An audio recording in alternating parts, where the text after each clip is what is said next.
안녕하세요, 조향수 김용지입니다.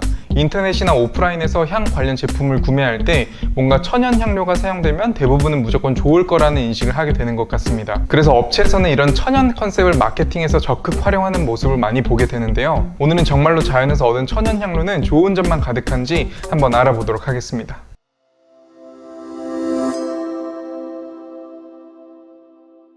먼저 조향에서 사용되는 향료는 크게 분류하면 천연향료, 합성향료, 조합향료로 나눌 수가 있습니다. 천연향료는 식물로부터 분리된 식물성 향료와 동물의 선낭 등에서 채취한 동물성 향료로 나뉘고, 합성향료는 단일 화학 구조로 표현되는 향료를 가리키는데, 이 합성향료에는 천연향료로부터 분리된 단리향료와 합성 반응에 의해 만들어진 순합성향료가 있습니다. 그리고 이 천연향료와 합성향료를 적절히 조합한 향료를 조합향료라고 합니다. 천연과 합성향료의 장단점을 살펴보면, 합성향료로는 표현할 수 없는 향의 풍성함과 포인트를 소량의 천연향료로 풍성하게 표현이 가능하다는 아주 큰 장점이 있지만, 자연재해나 기타 수급에 문제가 생기면 매년 품질이 달라져 공급이 불안정하고 비싸다는 단점이 있기에 조향에서는 향 품질의 일정성이 유지되고 천연향료보다 저렴하고 합리적인 합성향료를 주로 작업에 사용하는 추세입니다. 근데 뭔가 자연에서 유래된 향은 안전하고 인공적으로 만든 물질인 합성향은 위험하다는 편견이 있는 것 같은데, 사실 이런 편견은 옳지 않습니다.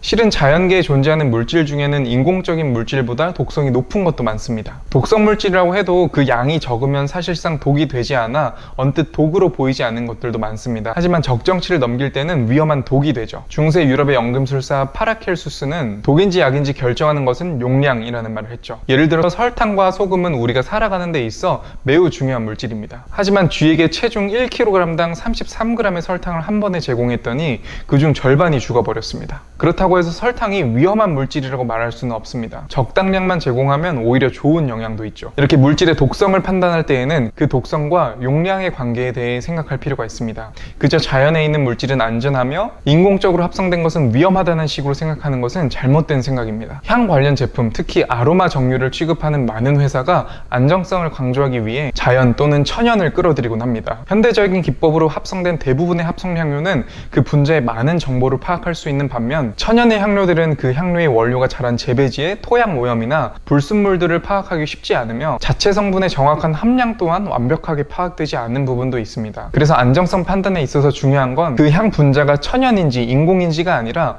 어떤 화학 성분이 얼마나 함유되어 있느냐가 중요합니다. 이런 향이 우리에게 영향을 미치는 경로는 향이 많이 사용되는 향수나 화장품이 피부와 접촉했을 때 알러지 반응으로 주로 영향을 미치게 되는데요. 화장품 관련 업계에서는 화장품에 의한 이런 알러지 반응 피해를 방지하기 위해 과거에는 전성분 표기에 향료로만 표기했던 반면, 이제는 향료 중 알러지 반응을 일으키는 알러지 유발 향 리스트를 전성분에 의무적으로 표시하게 되어 있기 때문에 본인에게 알러지 반응을 일으키는 물질을 알고 주의를 기울여 화장품이나 향 제품을 사용하면 더 좋을 것 같습니다. 그리고 현재 시판되는 향 제품의 경우 자극성이 낮은 분자만 사용되고 화장품 업계에서 안정성에 각별한 주의를 기울여 제품을 제조하는 추세이며, 조향 작업을 할 때 조향사들이 주의하는 것 중 하나가 각 케미컬들의 용량 제한을 확인한 후 그 범위를 넘지 않고 작업하도록 주의를 하고 있기 때문에 기본적으로 안심하고 향을 즐겨도 괜찮습니다. 이런 인체에 대한 향료의 안정성뿐만이 아니라 환경 유해 물질, 생분해가 어려워 자연에 축적되는 등 여러 이슈 물질을 포함한 규제는 미국에 설립된 향료 소재 연구소나 국제 향료 협회와 같은 곳에서 꾸준히 연구하고 규제를 강화하고 있고, 전 세계 향료 회사에서는 이를 준수해서 향료를 생산하기 때문에 갈수록 향료의 안정성은 좋아지고 있습니다.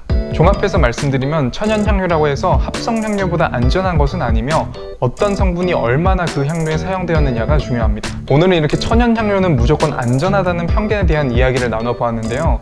실은 우리가 구매해서 사용하는 대부분의 화장품에 사용된 향료는 이미 식약처나 FDA에서 안전하다고 인정된 향료를 주로 사용하고 있기 때문에 안심하고 향을 즐기셔도 괜찮습니다. 오늘도 영상 시청해주셔서 감사드립니다. 조향사 김용진이었습니다.